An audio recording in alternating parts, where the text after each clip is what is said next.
Many of us have heard of the brutal lynching of Emmett Till. Back in 1955, a white woman named Carolyn Bryant Donham accused Till of making advances toward her. Her husband and an accomplice abducted, tortured, and murdered the 14-year-old child. Emmett Till's murderers were acquitted by an all-white jury. His murder helped catalyze the civil rights movement, in part thanks to the black press. Publications like Jet magazine and the Chicago Defender brought widespread national attention to Till's violent murder.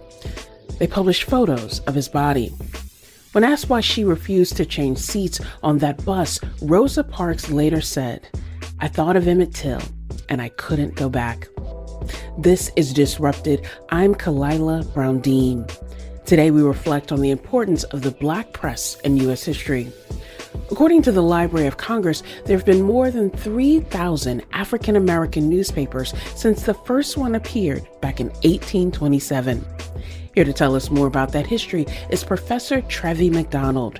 She's Associate Professor of Broadcast and Electronic Journalism at the Hussman School of Journalism and Media at the University of North Carolina.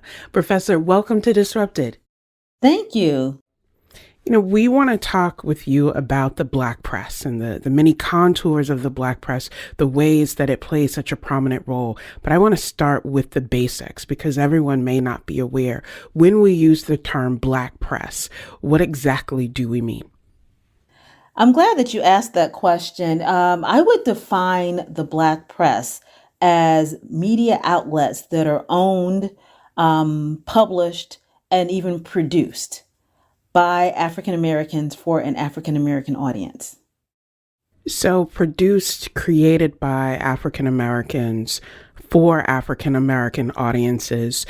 And many people may ask why that's significant. And I don't think we can really address that without looking at the history of the black press. You actually teach a course that walks students through that so they can see how the development of the black press really aligns with the development of black presence within the United States.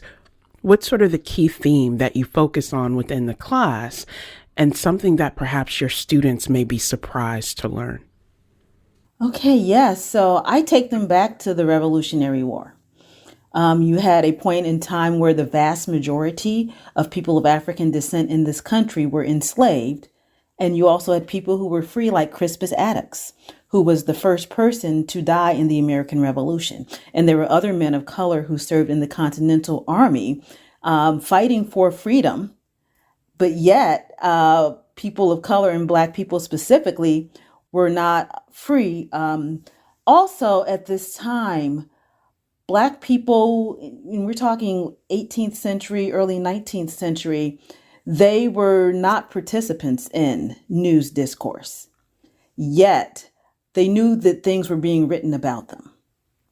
So, in 1827, a man named Boston Crummell held a meeting in New York, and a lot of Black leaders from the Eastern Seaboard attended that meeting to just address some of those concerns in terms of how to address discrimination and how to address things like slanderous coverage of Black people in papers like the New York Inquirer by Mordecai Noah. And that's when Freedom's Journal was born.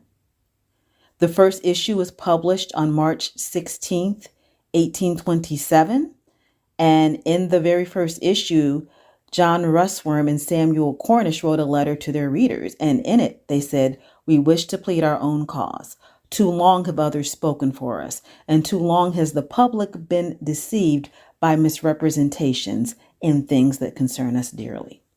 A sense of voice and agency is essential to freedom, not just the physical manifestation of freedom, but the freedom to live and be for communities that are often overlooked or mischaracterized, as you mentioned in that. What are your students surprised by? What would you say is the thing that when you address it in the class, they're like, wait a minute, I never learned about that, or how can that be possible? Where do I even start with that? Because I've been teaching this class since 2013. And every time I teach it, I learn something new. So I always ask the students for top news stories. And in 2013, one of the students said, The 13th Amendment was just ratified by Mississippi yesterday.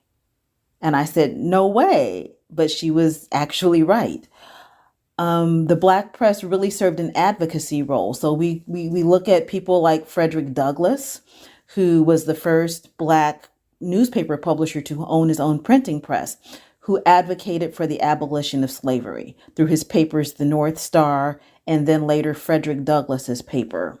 They learn about people like Mary Ann Shadd Cary, who was the first Black woman newspaper editor in North America, who encouraged Black people to leave the United States and migrate to what was then called Canada West. They learn about Faubourg Treme, which was in the 18th century, a community of free Black people in New Orleans. And out of that community, Dr. Louis Charles Roudinet started two newspapers during the Civil War. The first was L'Union, and the second was the New Orleans Tribune, which became the first Black daily newspaper in the country. And it advocated for things like suffrage. The New Orleans Tribune lasted from 1864 until about 1870. So you have sort of a time when the 13th, 14th, and 15th Amendments are entering our U.S. Constitution. They advocated for integrated schools. And also, and this is really important, the election of Black men to state offices in Louisiana. I want to bring in here, of course, the pioneering journalist Ida B. Wells. And so in 2022, when Mattel released this Barbie honoring Ida B. Wells, a lot of people said, why? Who is that? Who is this inspiring woman? And we know how essential she was to the anti-lynching movements and using the Black press. What is the role of Ida B. Wells within this sort of freedom telling that you've mentioned of to be a Black woman telling these stories? Why is she so significant? I think of Ida B. Wells as one of the first investigative journalists. She lived in Memphis. She was the editor and co-owner of a newspaper called the Memphis Free Speech and Headlight, and had friends who were grocery store owners. And these friends' store was actually in competition with a white-owned store. And that, of course, caused some friction, and these three men were lynched. But at the time, there was this narrative that was prevalent that Black men were being lynched for violating white womanhood. And Ida B. Wells called that an old threadbare lie. Her newspaper was burned to the ground. She was pretty much run out of Memphis and did not return for a very long time. But she did some investigation and published a pamphlet in October of 1892 called Southern Horrors Lynch Law in all its phases. Let's talk about where you are. You're located in North Carolina.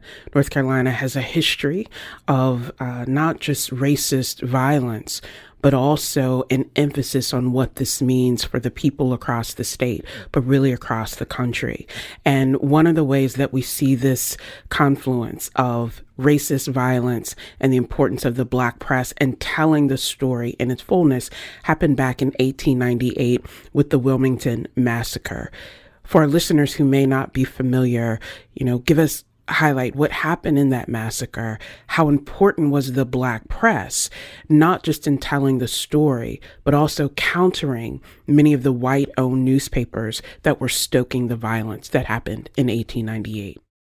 Absolutely. So just a little bit about Wilmington. It was the most important city in North Carolina. It was a port city. 56% of the residents in Wilmington were Black. They were literate. They had a thriving Black middle class. There were doctors, lawyers, police officers, and even 2 Black fire companies.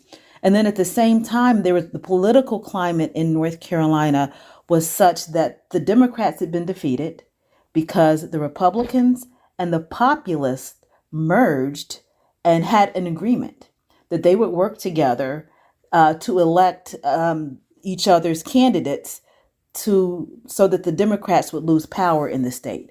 So after a couple of elections, 1894, 1896, they, just were really the Democrats were looking for ways to regain the power. So one of the things that happened was a Negro domination propaganda campaign. And that was played out through political cartoons in the Raleigh News and Observer.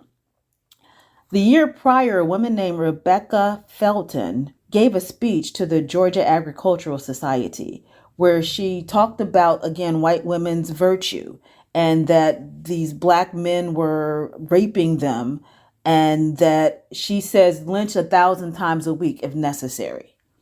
So the white newspapers actually published this leading up to the 1898 election. And a man named Alex Manley wrote a reply. And he basically said, these are consensual relationships. And he also talked about the fact that a lot of these black men who were being accused of rape had white fathers.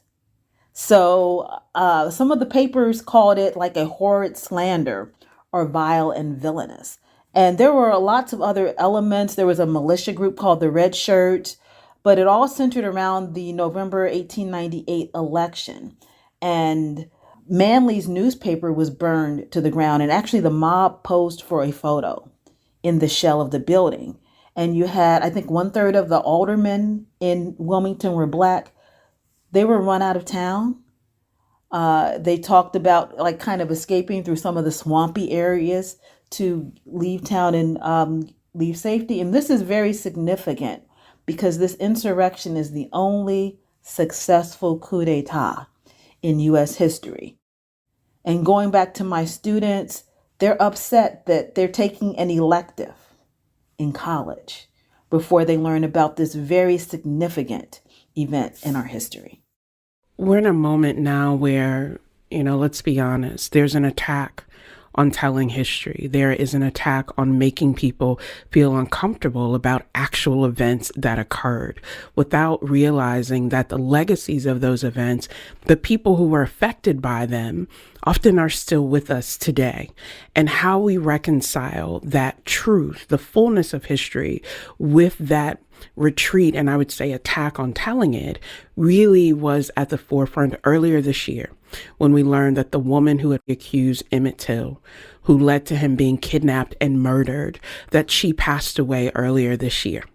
And there was a real question about how do we reconcile how her acts played into that larger narrative of the sort of need to protect white womanhood and black men as threats to that, with having this young boy who had gone to the South from his home in Illinois ending up dead. And what I think people need to understand about that connection, in many ways, but for the black press, we would not have known what happened to Emmett Till, but for his mother saying, I want the world to see what they did to my son, and I'm going to trust the black press to tell that story.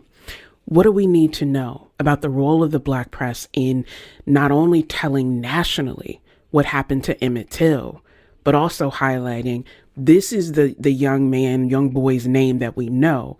There's so many other instances that don't make the news. What was the role of the black press there? So the black press really played a monumental role in not only Emmett Till's murder and trial, but in the civil rights movement. In my class, I have students pair into teams of 2, and each team is assigned a key event during the civil rights movement. One person researches how it was covered in the mainstream press. One person researches how it was covered in the black press. And a lot of times in the mainstream press, you don't even know the names of the people involved. So the black press really humanized the people involved and just told the story from a different angle and a different perspective. In this moment where we are seeing the shrinking of newsrooms broadly, particularly local-based, community-based news outlets, as we are seeing this shrinking, we are seeing greater attention. My students tell me they get the bulk of their news from Instagram and other sort of social media formats. Do you think that provides a new avenue for black press to be able to distribute info via social media? Or are you concerned that the dominance of social media and how we acquire and interact with news may overshadow the role of these traditional black press outlets and journalists? First, I think of it as being content. and content that's now being distributed to people through electronic means. And at the same time, I think it's important for people to understand media literacy so that they can determine information and what is mis or disinformation. And then the other thing that I want to share that I'm really excited about, a tech developer in the Raleigh Durham area has created an app called the Hayti app. It's spelled HAYTI.com, and it's a news aggregator. And he has over 200 Black newspapers and I think over 2,000 Black podcasts. And he created the app as a way to try to help keep Black newspapers and Black media outlets more sustainable. I want to ask you one last question. What is the thing as we look toward the future that you would say we really need to pay attention to when we think about the future of the Black press? I think about a lot of what I teach my students, and that's about being adaptable. Those technologies are going to change, but the concepts sort of remain the same. And I just think as a whole, we will become more open to utilizing information and receiving information from just different types of platforms.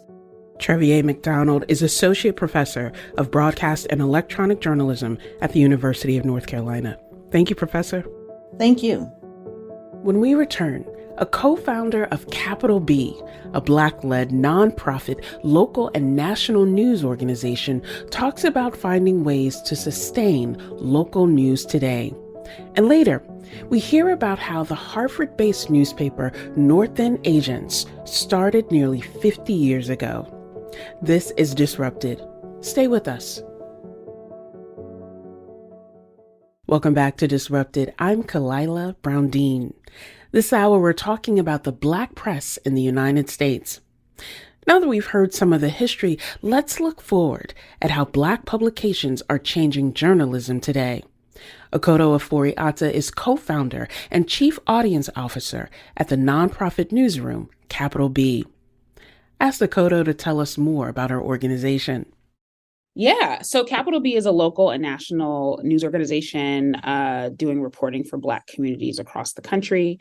And in our local newsroom, our first local newsroom in Atlanta, we cover politics, health, criminal justice as well, with the additional element of community listening and engagement that really fuels the reporting that we're doing. So our local newsrooms have a community engagement editor whose primary function is to listen to what Black residents are saying about like what they need to know, what they're confused about, what they are curious about, what their information gaps are, bring that information back to the newsroom and have an exchange with reporters so that they can then look into these issues for the community and do reporting that is really responsive to what community is saying. So we went live last January. Earlier this year, we announced our second local newsroom, which would be in Gary, Indiana. I'm really, really excited about that. And yeah, Capital B was born out of a moment in 2020 where my co-founder, Lauren Williams, and I had just been, fed up with the way mainstream media had misrepresented, miscalculated, and even caused harm over decades and decades to Black Americans, and felt like it was the right time for us to strike out and see how we could make journalism, reporting, information sharing better for Black people, particularly at this moment in time where there's so many threats to our well-being, our citizenship, our sense of belonging. We exist because we believe that when there are challenges, good journalism can be part of the solution. I think community often gets overlooked when we're thinking about the importance of telling the stories, who's telling the stories, and how those stories are told. And even what some people may see as basic or throwaway, the fact that you intentionally capitalized the letter B when you are talking about Black people and Black communities. Walk us through that very intentional decision that as you are talking about community, you have to affirm the worth of that community. Absolutely. So, if you're not in journalism or media, You may not remember a time in 2020 where, in response to George Floyd and COVID and Breonna Taylor, newsrooms are sort of grappling with like their complicity in, the history of racism in this country, grappling with how Black people are grossly misrepresented or underrepresented rather in the actual newsrooms.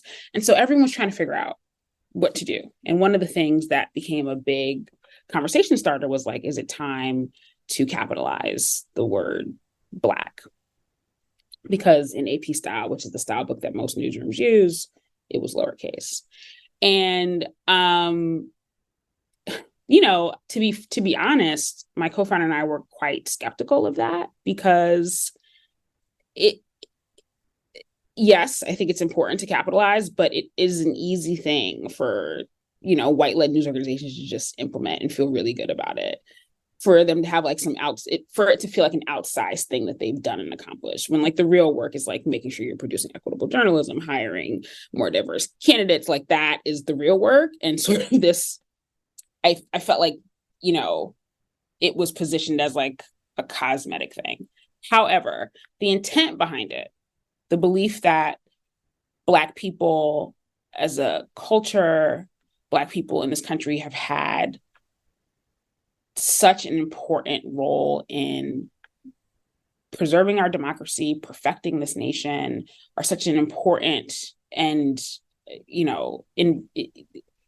such an important cultural force that, we deserve to be recognized on that scale and sort of getting that respect for who we are and what we do and what we accomplish. And so from that perspective, we were like, you know what, this makes sense for us because at Capital B, we are, inherently, we believe that we need more, deserve more, require more, demand more because of all that we've done. And the idea of centering Black voices, the idea of, really fiercely targeting and reporting for Black communities unapologetically. Anybody else who reads our work, great, it's very important. I believe that people, of all races can get something from Capital B. I believe if you're someone who believes in, who wants a freer and more fair future, that reading Capital B is absolutely something you should do. But our focus is unapologetically, very intentionally Black. And so naming this organization Capital B just felt right. You not only are moving with intention in terms of affirming voice, of saying it can't be the kind of performative acts that we saw in 2020 where everyone wanted to put up a banner or have a program or make a quick donation. The Black squares. Right, the black squares on social media where no one knew what it meant, but they did it because they didn't want to be the outsider. We have now, in many ways, many organizations, news outlets have moved on from what happened in 2020, even though we're at the 3-year mark, and decided to tell other stories. So you not only are continuing the need to tell community-based stories, you're also doing it in a very different way from what we see with other news outlets at a time when local journalism is often shrinking, those local-based stories. Why decide to use the nonprofit model? And how do you think that helps you advance the goals that you mentioned of what you want to accomplish with intention at Capital B? Yeah. So when Lauren and I were building, when you're creating something new, there's lots to consider. What is it going to be? How are we going to fund it? And one of the key things that we, clocked in on was that one, local news is really struggling for so many reasons since the rise of the internet, rise of social media, rise of Craigslist as part of that, really impacted newspapers' bottom line. When you can, when an industry who had been dependent on selling advertising for so long then gets disrupted by the internet and social media and companies being able to, do digital targeting of the people they want to reach, newspapers are just a less attractive place to spend your money. And so the result of that has been a huge loss of local news across the country. 50% of local journalists, I think, in the last 15 years have been no longer have jobs. Anecdotally, I think, many of us remember being younger and having a local newspaper that was this thick. And now they're very, very thin. There are many counties across the country that don't have a local newspaper at all. And so what does that mean? It means that people don't know what's going on in their communities. It means that people who are in power don't have anyone watching what they're doing. And often what they're doing is happening under behind closed doors where there's no transparency. It means that because people don't know what's going on, that sense of community, that sense of belonging has really been impacted. And so we knew the challenges of for-profit media and what the rise of the internet has meant for that.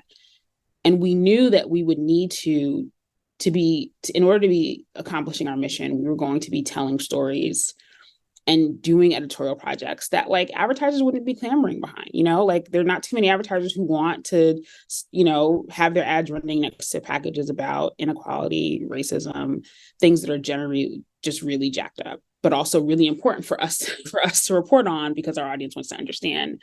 And so going the nonprofit route just made sense for us. Not only because it allowed us to attract financial support from organizations who were also mission driven and understood the importance of local news, but also because there's a lot of energy in nonprofit media right now, and nonprofit local news media specifically. There are, for all of the failures of media, many of which we've talked about in the last 10 minutes, a real bright spot is what's happening in nonprofit local news, where people are really trying to push the idea that media really needs to be civically minded, civically driven, a real public institution that people can trust and participate in. And so for us, it just made sense that we could really do the work that we wanted to do if we're not solely dependent on advertising dollars. That does not mean that we won't sell ads when opportunities arise. It's important for us to have a really diverse revenue stream so that we can keep our newsrooms open, make sure that we can pay our journalists well. But the difference is that we are not solely reliant on that one income stream. I wonder if you feel any tension or any pressure, because often people lament the decline of journalism, that it's more about opinion than actual news and investigation. And I have my thoughts on the accuracy of that. But I do wonder whether in telling these stories from the perspectives that you do with intention, with a profound respect for community, do you feel any tension between those sort of canons of journalism and reporting, and what you say is, look, we shouldn't accept that mainstream media has always done it right or done it well, and we preserve that integrity while still telling these stories? Yeah, that's a really good question. And in short, the answer is no. We knew from the beginning that as journalists, there are things about the profession and about the institution of journalism that is noble and meaningful. And the idea that information should be free, accurate, fair, that it should watch those in power and see how those in power harm or elevate the people they're working for is a really, really important function for democracy. We also know many of the messed up ways that journalism has been harmful and how it's been so profit driven to the detriment of the public. And when we were hiring people, we would say that we need people who understand that there are traditional things about journalism that we need to hold dear, and there are also things that we must throw away. We must not be a place where editors and journalists are just sort of chasing their own curiosities. A massive function is not as prevalent is sourcing and really getting your story ideas from the things that people actually want to know. And that is just so critical, not just so that we can produce meaningful work for people that they will actually we know you will benefit from this work because it is responsive to something we know that you're curious about, but also because it's going to build trust. And, that is a huge, huge thing that's missing in media. We are faced with a lot of misinformation and disinformation, particularly Black communities. We know that around elections, that there are dark forces that intentionally mislead Black communities. Black people have been targets of many dis and misinformation campaigns around elections, even around COVID. And so we're now at a time where trust in media is low, and Black people are especially harmed by that. And so building trust means doing work that we know people are going to find valuable, and that is really important to us. We are approaching the 2024 election, which will be monumental for so many people. We're already seeing some candidates coming forth. The kinds of issues, policy issues that Capital B covers will be front and center in that election, and not just the presidential election, but a lot of the races happening at the local and state level. As you look ahead to 2024, what is it that Capital B will be doing to continue building that trust, inspiring media literacy, and understanding how to wade through all the noise? What's your approach?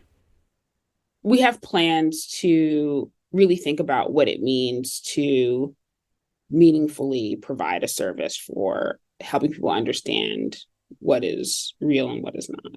And not just debunking or fact checking, but really trying to put forth an ongoing effort to one, as an all Black newsroom, we know why some mistruths feel real to Black people, right? Like, we know why you're hesitant around vaccines, around voting. We get it.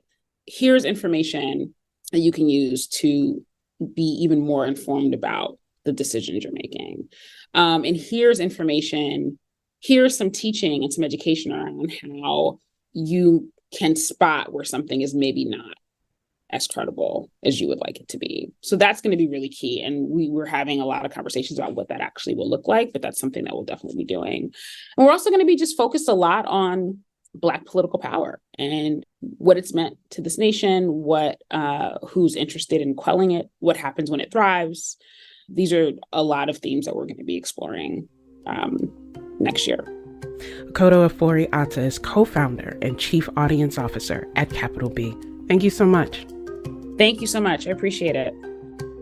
Coming up, we learn about a Hartford newspaper called North End Agents and how they're approaching solutions-oriented journalism. This is Disrupted. Stay with us. Welcome back to Disrupted. I'm Kalila Brown-Dean.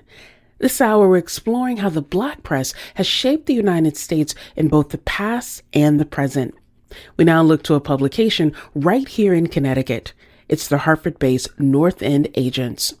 North End Agents is Connecticut's largest and longest published African-American newspaper. Sasha Allen Walton is editor-in-chief, and Indira Allen Stevens is growth manager of North End Agents. As we spoke, they were enjoying the outdoors in Florida, so you may hear some beautiful birds in the background. Sasha and Indira, welcome to Disrupted. We're happy to be here. Yes, thank you for having us. I'm excited to talk about the work that you two are doing with North End Agents, but I want our listeners to get an understanding of the history because, as we said, longest published African-American newspaper. Your father started the paper back in the 1970s, just under 50 years ago, which is a very important milestone. What was the motivation at that point behind starting the paper? So our father had come out of the military, had been working for other publications in terms of their delivery and their route. And there was another publication out of Springfield, Mass. that kept delivering late, and he was getting disgusted. And if you knew my father, he spoke his mind at all times. And so he told them about it. And when he told them about it, their editor told him, if you think you can do it, then do it. And it was like a deer. And to know him, he took that deer literally. And within maybe about 2 or 3 weeks, there was North End Agents.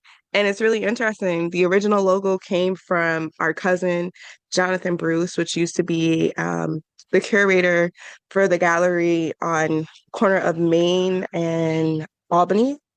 And the layout, Juan Fuentes, who is an important part of the history of Hartford, especially when you look at the Latinx context, helped him with the photography and begin to design things. And the village that he has been a part of helped him push this out. And 49 years later, his daughters are running it. That family legacy is key. But what you just laid out for us also, Sasha, is this was a community endeavor to bring people together across community, across spaces, to create something for community, but also representative of community. Indira, let me bring you in here because I'm curious how that legacy, the legacy of your family, that legacy of a community-based newspaper, how does that influence the work that you're doing now? Growing up with the paper, it was common for me to see both of my parents working on the paper, touching the paper, and just pouring back into the community. And so that became just kind of like a way of life for all of us. We would always think about ways we could do something, things we're going to volunteer at, and we would always have to touch the paper. And so literally the paper is like, it's a part of our identity at this point. What's the importance of having newspapers owned by Black people, telling Black people's stories, in Connecticut in particular, where that kind of history, context, and community often go overlooked? What's the importance of having a Black-owned paper? I don't care where you go in this entire universe, there are Black people. And as we know, Black people have continuously been marginalized. We've always had to have our own form of media to share our narratives, to amplify the issues, to strategize in terms of social justice, community politics. That has not shifted. The medium and the way we do it has shifted even in this day and time.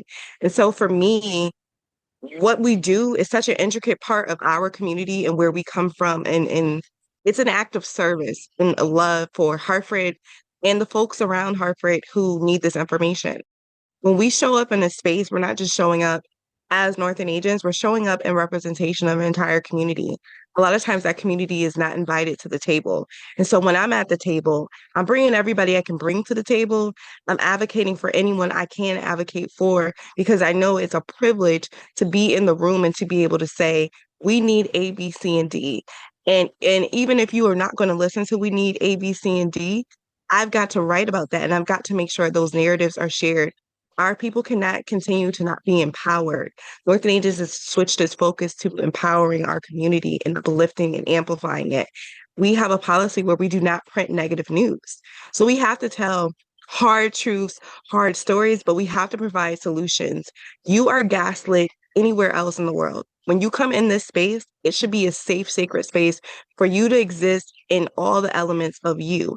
That's very important to us that we continue to create safety in that, safety in conversation, safety in dialogue. And even when the writers are not agreeing about what we're talking about, our methods or their methods, we know that Black and BIPOC people are not one-dimensional. And so we've got to service everyone, and we've got to make sure we're hitting all the strong points that we need to hit, and that we're also grabbing the underdogs that no one is paying attention to.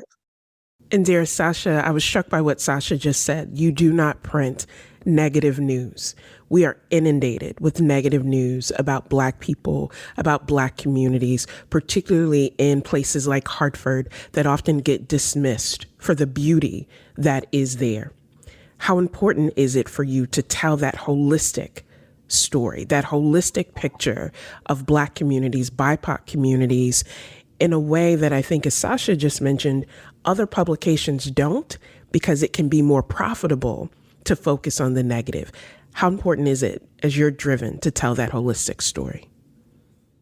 For 49 years, Northern Agents has had this policy. We will not print negative news. If you want to see who got arrested, who did A, B, C, and D, go pick up the Hartford Courant or something else. There is no need to come to this space and read about that. When folks are messing up, yes, we need to have those conversations, but we also need to have conversations around what are the solutions and strategies to dealing with this. Our community is not without fault or without issues, but what are we doing to navigate and maneuver us around it? I grew up when Albany Avenue was nothing. Albany and Blue Hills Avenue were nothing but Black and West Indian businesses. Everywhere you went, there was someone who looked like you that not only owned the building, owned the business, was running the business. Families were running businesses. There was such a sense of legacy rolling through. And to grow up in a legacy family, now when you look at Albany Avenue and you look at Blue Hills, that is not the same. A lot of it has been gentrified and shifted. And it's such a different energetic feeling to that area. There was such a level of Black empowerment. That was our neighborhood. Now, when you look at that neighborhood, it is full of food deserts. Folks don't want to bring major businesses there. Folks don't think we're deserving of having the necessity of being able to get good food without a price hike, just good quality food. And that is alarming that continues to be an issue. It's been at least 10 to 15 years of the North End not having a real grocery store. You got a bodega, you got a corner store, but you have nowhere to get actual fresh fruits and vegetables that will sustain you. And I think that is just devastating in comparison to what I grew up with and what so many of us in Hartford grew up and understood. Even with the flaws and the faults of our city, there was such a level of cultural pride in coming here and creating something and sustaining us as a people. You have 49 years of stories that North End Agents has been telling. Are there particular stories or themes that really stand out to you as you look back on that legacy to say, this is what we created? Is there a particular story? So I grew up when the paper was shifting and focusing on the 3-strike law, the crack and powder, cocaine, medical marijuana being legalized. And our paper in that era chronicled the entire journey of those things. It chronicled folks' careers and advocacy and its embodiment in a time capsule of what was important and what continues to be important to us as we move forward. I also think the riots in the 70s and the riots that happened in Hartford that we've had images of, and, our business was in the midst of some of those things, those stories are important. I think the most important stories to me are when we celebrate legacies. Legacies are not something that traditionally sustain more than 2 generations in BIPOC communities and BIPOC families. And any chance I have to celebrate legacy business, legacy institutions, or individuals, I want to honor that and acknowledge that we cannot be here without the legacy and the shoulders that we stand on. We're Black women in a white male-dominated industry. And we're reminded of that daily. If it weren't for Ida B. Wells, if it wasn't for the Amsterdam News, if there wasn't for John Allen, Sasha Nadir would not have the freedom to do journalism and Black media the way we do without those folks. And so their stories are still just as vital and important to us. Some of my favorite stories were during the COVID and the social justice movement and the Black Lives Matter that was happening. And those are my favorite stories because you were seeing everyday BIPOC people literally being turned into journalists because so much of the information was coming from everyday people with foots on pavement and sharing and writing. And even the investigative journalism that went into that is credited to everyday folks and not necessarily people who were trained in journalism. Indira, I want to bring you in because you are the growth manager and your sister talked a lot about legacy. And one of the challenges is how we continue legacy when there seem to be so many threats or attempts to undermine that. And I'm wondering from your perspective, given your role, given your sort of positioning in this space, what do you see as both the challenge for the future of the Black press, the legacy of the Black press, and also the thing that makes you excited about continuing that legacy? I think pivoting and also opening up the door to allow your audience to help you revamp your newspaper is, I think, one of the biggest challenges for that newsrooms are facing right now. I don't think it's going to be business centered moving forward. It's going to be people centered. I think North End Agents has done a really good job of staying connected with our readers, but I think diving in even more and letting go of more control to allow the community to lead your newsroom. And I think that's where you begin to see it become a movement. And I think that that is the future of Black press.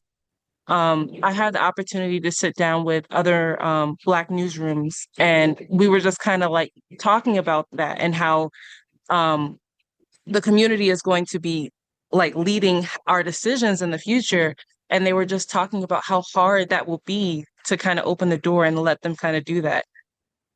I think another challenge that's faced is there aren't enough BIPOC journalists available. If you can read and write, you can flow, anyone can work with you and cultivate a deeper sense of journalism, a deeper set of skills. But we're struggling to find more of us in these arenas and in these spaces. And a lot of us are finding freelance writers to kind of fill in because there's a need for this, and it's a strong need, and not just in our newsroom, in everyone's newsroom, with the move of diversity and inclusion, and not it just being on a surface level. We have to equip these newsrooms with more people who can, especially on a national level, who can tell our stories authentically and not gaslight us, not add to the narrative, but just be true to what is the experience of us in this space. My very last question to you is simple, and I'll start with you, Indira. What excites you about the future of Black press? I guess just seeing us in a place where we are free to kind of explore and see it all kind of built out in the way we want it to be. And just really seeing the community members kind of come in and just fill in those spaces, because the community is really where it's at. I'm really excited about the investigative journalism that's happening in Black press right now. There's so much environmental justice and activism that 5 years ago, we would not be centered on those conversations. I'm excited about the lies and history that are being dismantled as a result of BIPOC journalists right now. I think as we look at the future, I'm really excited to see a newsroom that's unapologetically us. And they're not to be shamed to take up space and to be in these spaces. I'm really excited when I see more Black women like you and I in these rooms, what that really means and what that says. Because for decades, we were in the room, but we were quiet with a little notepad taking notes. We weren't allowed to have autonomy and share in the process. And so the level of independence that I see us moving into really, really excites me. And the magnitude of impact in us shifting to more community-centered conversations. I love it when someone has an aha moment when they read something from us or something we've said that speaks to the continual impact of us and what we've cultivated and what we continue to do. Northern Agents is a legacy institution, and we want to continue to cultivate critical thinking and challenging ideas and concepts for everyday people, even if there's not an agreement in what is being shared, but at least you're walking away with more understanding of that narrative or what's happening. And so I'm just excited for the level of eye-opening that is happening within this industry and within our communities. It's so beautiful. Sasha Allen Walton is editor-in-chief, and Indira Allen Stevens is growth manager of North End Agents. It's Connecticut's largest and longest published African-American newspaper. To find out more about the publications we spoke with today, you can find links in our show notes. Disrupted is produced by Kevin Chang Barnum, Wayne Edwards, Meg Dalton, and Katie Tolarski. You can listen to all the previous episodes of Disrupted by finding us wherever you get your podcasts. Just search for Disrupted and Connecticut Public. And if you love an episode, please remember to leave us a comment. I'm Kalila Brown-Dean. Thanks for listening.